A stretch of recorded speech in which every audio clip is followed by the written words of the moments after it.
Name 5 world-class defenders off the top of your head. You couldn't, right?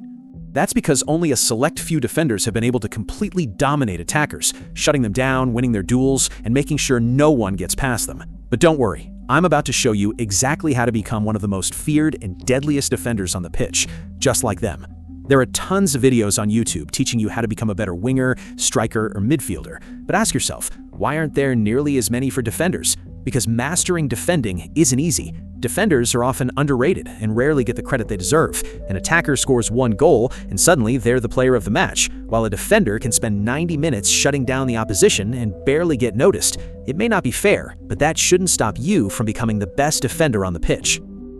Look at some of the best defenders in the world, and you'll notice something they have in common. They don't suddenly rush toward the ball every time an attacker gets close. They slow the game down and limit the attacker's options. Look at Van Dijk. He doesn't always try to win the ball immediately. He waits until the forward makes a mistake and then capitalizes on it. Or he waits until the last second when the attacker has almost no options left and is forced to pass to a teammate.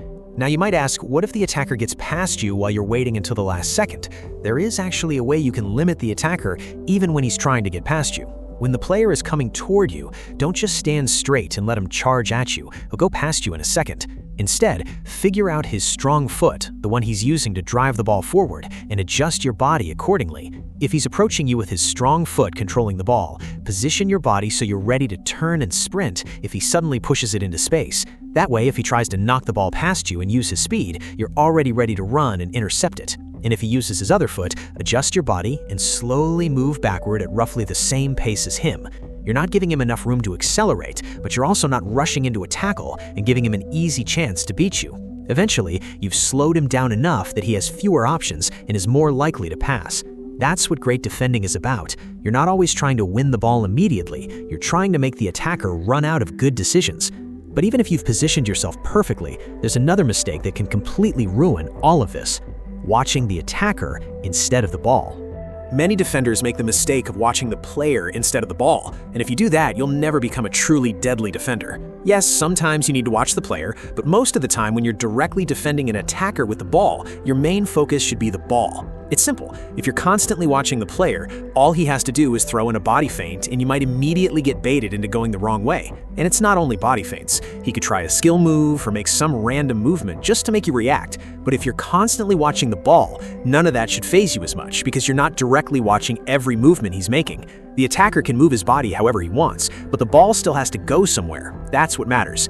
Now, I'm not saying you should completely ignore the attacker. You still need to know where he is and what he's trying to do.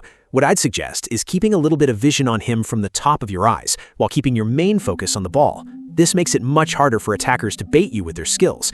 They can throw in a step over, a body feint, or whatever else they want, but you're not going to instantly react to every little movement because you're focused on the thing that actually matters, the ball.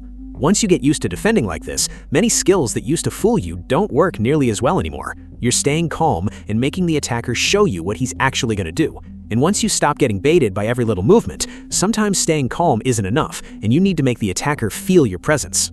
You're here to become the deadliest defender, so you need to have an aura everybody feels when they come close to you. So yes, you need to be aggressive at times. By aggressive, I'm not saying you need to slide tackle everyone. You also need to be smart about when to do it. Let me give you an example. If you're watching this video, you should definitely know Sergio Ramos. He was a tank at defending and a proper deadly defender. He used to know when to slide tackle and when not to, and he was aggressive. But just look at his career cards. Over 1,400 senior games and about 30 red cards.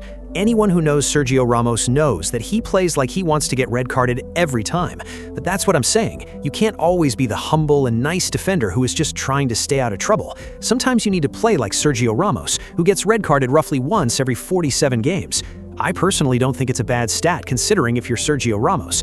Obviously, I'm not telling you to go around collecting red cards. Sometimes defending requires a risk. If an attacker is about to break through, you might need to make that challenge. If your team is under pressure, you might need to step in before it gets worse. But the key is knowing when. A reckless defender is easy to beat because the attacker knows he'll dive in. A smart, aggressive defender is much harder to deal with because the attacker never knows when that challenge is coming.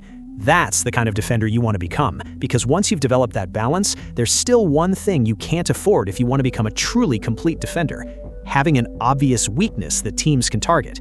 Look, if you want to become a deadly defender, you can't have a drawback. You don't need to be perfect, but you should know how to deal with modern football. One of those situations is defending a high line. With the modernization of the game, nowadays everybody is playing a high line to catch players offside, and Barcelona, under Hansi Flick, have somewhat mastered this art. But playing a high defensive line isn't simply about running forward and hoping everyone is offside. Your entire backline has to move together. When your team presses or clears the ball, step up as a unit. You can't have one defender sitting 5 yards behind everyone else, because congratulations, you've just played the attacker onside. Communication is extremely important here. Communicate with the defenders around you so everyone knows when to step up and when to drop. And your body position matters too. Don't stand flat-footed. Keep your body slightly turned so you can sprint backward quickly if a through ball is played over the top.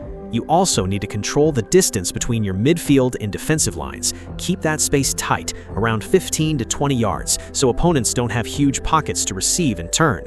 Your goalkeeper has a role here too. When you're playing a high line, you need an aggressive sweeper keeper who can come out and deal with long balls over the top.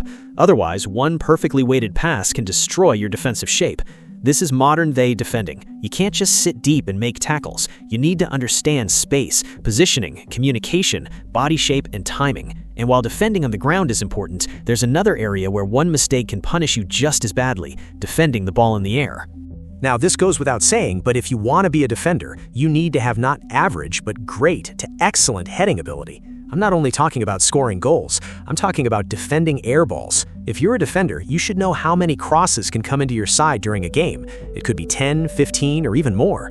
One mistake can cost your team a goal. That's one of the unfair things about being a defender. You can make 10 great tackles and have a brilliant game, but then you make one mistake from a cross and suddenly you're getting targeted for the whole week. Take your aerial game seriously. That is why you need to treat every cross like a serious defensive situation. It doesn't matter if you're short. Height helps, but aerial ability isn't just about being tall. Read the depth and speed of an incoming ball, then move into position. Your positioning before the ball arrives is important. Don't just stand underneath the ball and hope you can jump higher than the attacker. Judge the flight, move into position, and attack it at the right moment. You also need to become comfortable with physical contact in the air. Attackers will challenge you and try to get across you for the same ball. You need to win those aerial duels consistently, because it's not one cross you're going to face, it's 10 to 15 crosses every game. One mistake could end up in the back of your net. Train your aerial game every training session and master it to a level where you win almost every duel. When you can slow attackers down, stay composed, defend aggressively, handle a high line, and dominate aerial situations, you're becoming the defender attackers hate playing against. That's just the gist of how to become a deadly defender. Every world-class defender has weaknesses and drawbacks, but what separates them from everyone else is that they constantly work to improve them. They know they'll never be perfect, but they keep learning, adapting, and finding ways to become harder to beat. And that's what you should do too. That's it for me. If you found this video helpful, like the video and subscribe to False 10 for more football content. And if you want to watch even better videos, check out the ones on your screen right now. I'll see you in the next one.